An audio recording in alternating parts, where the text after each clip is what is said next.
ان سے پوچھیں، ووٹ تو عوام کے پاس ہے، ووٹ تو طالب علم دیتے ہیں، وکلا دیتے ہیں۔ اس ملک کا ایک عام آدمی، ایک مزدور، ایک دہقان، ایک خاتون، ایک نوجوان ووٹ دیتا ہے۔ سرینا میں کیا آپ نے دیکھا کہ آپ سب ادھر جمع ہو گئے؟ آپ کے ساتھ ریاست مذاق کر رہا ہے۔ اس مذاق میں سہولت کار وہ تمام پولیٹیکل پارٹیز ہیں جنہوں نے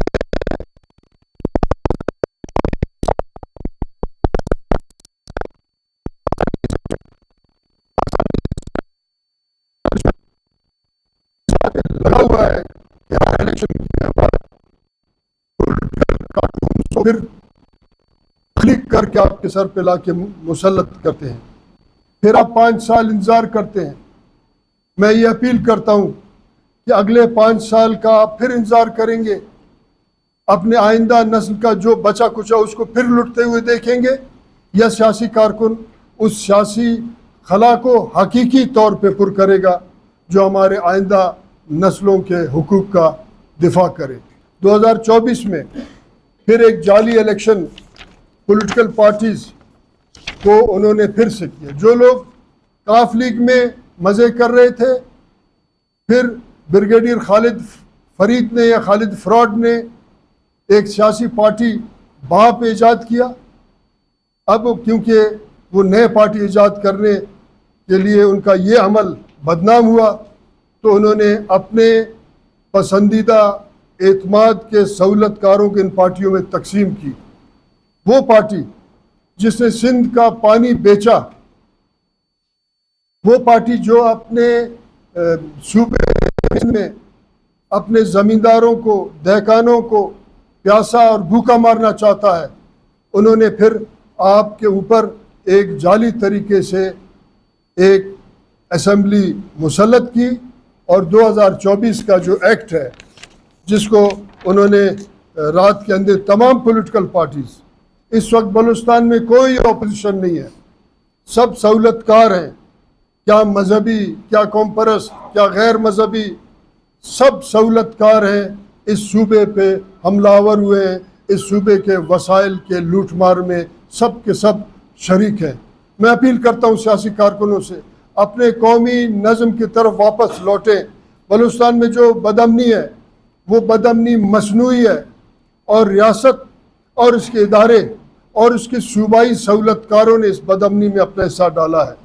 عام آدمی آج اپنے گھر سے نکل نہیں سکتا۔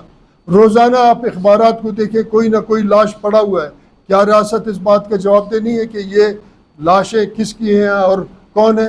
یہ تو اداروں کا کام ہے، کیونکہ ایک خوف کا فضا قائم کیا، آپ کے اربوں خربوں کا جو قدرتی وسائل ہے اس پہ قابض کر کے انہوں نے آپ کو خوف میں ڈالا ہے اور صوبے میں قبضہ کیا ہے۔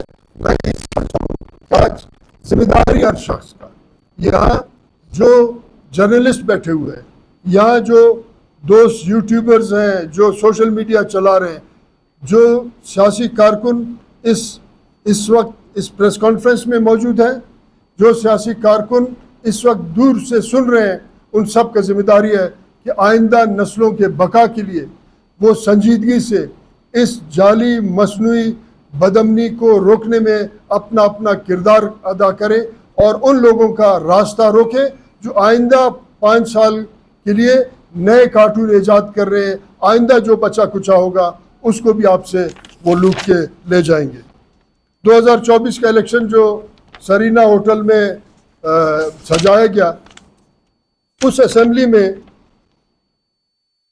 12 مارچ 2025 کو مائنز اینڈ منرلز ایکٹ کو پاس کیا گیا، اور اس پہ آپ کے تمام جو صوبے کے ان کے اختیار، آپ کے مسائل سے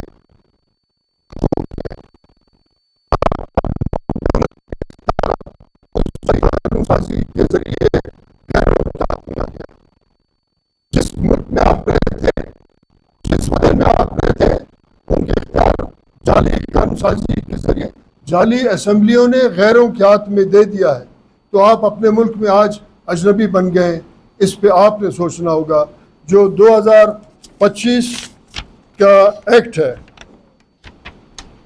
مائنز اینڈ منرلز ایکٹ، جس کو نام نہاد صوبائی اسمبلی نے پاس کرایا، اور اس میں اسمبلی میں اپوزیشن نے یہ بل پیش کیا، اور اس اپوزیشن نے بعد میں کہا کہ ہم کو پتہ بھی نہیں چلا. تو میں مطالبہ کرتا ہوں بلوچستان کے ہر باشعور شخص کی طرف سے کہ جب اپوزیشن کو پتہ نہیں چلا کہ یہ ایکٹ پیش ہو رہا ہے، یا وہ مستعفی ہوں اگر بلوچستان کے ساتھ ان کو تھوڑا سا ہمدردی ہے، یا پھر ان کو چاہیے کہ قرارداد لائے کہ یہ ایکٹ ان کو قبول نہیں ہے، اس کو واپس سے ریوائیو کر کے اس قرارداد کو ختم کرایا جائے. کیونکہ ایسا ایک مصنوعی خوف کا فضا قائم کیا گیا ہے. جو لوگ بریگیڈیئر کیانی کے ذریعے آئے ہیں، جنہوں نے کرنل ہاشم کو 22 کروڑ روپیہ دیا ہے، وہ اپنے کرسی کے عشق میں ہیں. آپ ان کے احتساب کریں، آپ ان کا راستہ روکیں، ورنہ آپ آج جو بدحالی ہے اس سے بدترین بدحالی کی طرف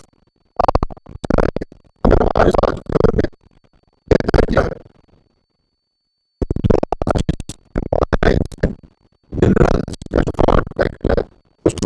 مجھے عدالتوں پہ یقین نہیں ہے، کیونکہ میں آپ کے سامنے ایک شخص ہوں. 2018 کا الیکشن آج تک 6 چیف جسٹس بدلے، میرا کیس ابھی تک آگے نہیں بڑھا. اس کا مطلب ہے کہ عدالت بھی سہولت کار ہے ان لوگوں کا جو اس ملک پہ بلوچستان کے وسائل پہ حملہ کرتے ہیں. منگولوں کا حملے نے چند افراد کا قتل کیا ہوگا، مگر آج کا حملہ اپنے تاریخ کا بدترین حملہ ہے. یہاں آپ کے رسم، یہاں آپ کے رواج، یہاں آپ کے قانون، آپ کا امن امان، آپ کے روایتی بھائی چارے اور آپ کے وسائل کو بدترین لوٹ مار کا شکار بنایا ہے اس ملک کے جعلی پولیٹیکل پارٹیز نے اور اسٹیبلشمنٹ نے. یقیناً ہم اپنے جدوجہد جاری رکھیں گے، مگر میں یہ سمجھتا ہوں کہ ہر سیاسی پارٹی سیاسی کارکن کو یہ چاہیے کہ اس خلا کو پر کرنے میں اپنا کردار ادا کرے، اور اس پارلیمانی سیاسی جدوجہد میں ایسے قانون سازی کا راستہ روکنے میں اپنا کردار ادا کرے. ورنہ اگلے 5 سال میں نئے ڈرامہ رچائے جائیں گے، اگلے 5 سال میں نئے جعلی سیاسی لوگ بنائے جائیں گے، جو پھر آپ کو سانس لینے پہ بھی آپ کے لیے قانون سازی کیا جائے گا. ہم نے یہ طے کیا ہے کہ اس نئے ایکٹ کو، جس کو جعلی پولیٹیکل پارٹی نے بنایا ہے، اپوزیشن ہو یا حکومت ہو، ہم اس کو عدالت میں چیلنج کریں گے. اس پہ ہم اپنا کام کر رہے ہیں، بھلے عدالت ہمیں کوئی ریلیف نہ دے، کیونکہ یہ جعلی 18ویں ترمیم کے صوبائی خود مختاری کے خلاف ایک ایکٹ قائم کیا گیا ہے، جو ہمارے وسائل پہ ہمارے اختیار ختم کر چکا ہے، ہمارے وسائل پہ آئندہ نسلوں کا اختیار ختم کر چکا ہے. میں سمجھتا ہوں کہ ہر شخص کا یہ ذمہ داری ہے کہ وہ اپنا کردار ادا کرے، اور ہم انشاءاللہ اس ایکٹ کو عدالت میں چیلنج کریں گے.